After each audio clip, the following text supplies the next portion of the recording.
Bonjour à tous. Cette vidéo présente, dans un premier temps, le principe de la spectroscopie infrarouge, ou spectroscopie IR, puis nous verrons comment exploiter un spectre infrarouge. Qu'est-ce que la spectroscopie infrarouge? C'est une technique d'analyse des molécules en chimie organique. Elle repose sur l'absorption de la lumière infrarouge par les molécules. Cette absorption de lumière, dans le domaine infrarouge, par les molécules, est liée à la vibration de certaines liaisons de ces molécules lorsqu'elles sont soumises à une excitation électromagnétique. Ce qu'il faut retenir est que chaque type de liaison va vibrer à une fréquence caractéristique, une fréquence qui lui est propre. Cette fréquence est elle-même liée à une grandeur appelée nombre d'ondes, sigma, exprimée en cm-1. Ce nombre d'ondes, sigma, est défini comme l'inverse de la longueur d'onde lambda. Dans le domaine infrarouge, les nombres d'ondes s'échelonnent entre 500 et 4000 cm-1.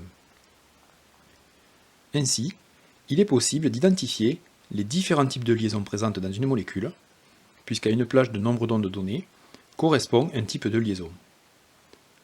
On peut alors interpréter un spectre infrarouge et ainsi déterminer les liaisons au sein d'une molécule donnée.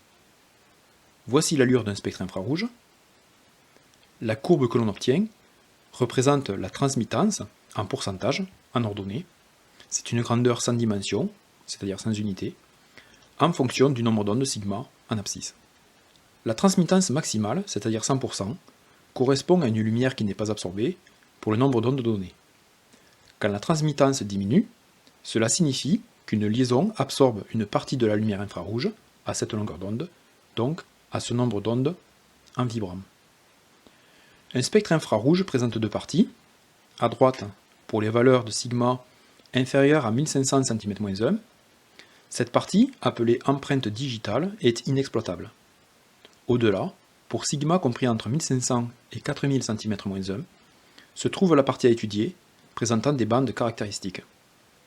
Par exemple, sur ce spectre, nous voyons nettement deux bandes d'absorption, caractéristiques de certaines liaisons, puisque la transmittance est basse sur ces plages-là. Donc inversement, l'absorption est importante. Pour faire le lien entre les plages d'absorption et les liaisons à identifier, on utilise un tableau, on appelle ceci une table, récapitulant les différentes liaisons possibles dans les molécules en fonction des nombres d'ondes. Les plages de nombres d'ondes précises nous permettent d'identifier les types de liaisons responsables de l'absorption et par conséquent de déterminer les familles auxquelles elles appartiennent.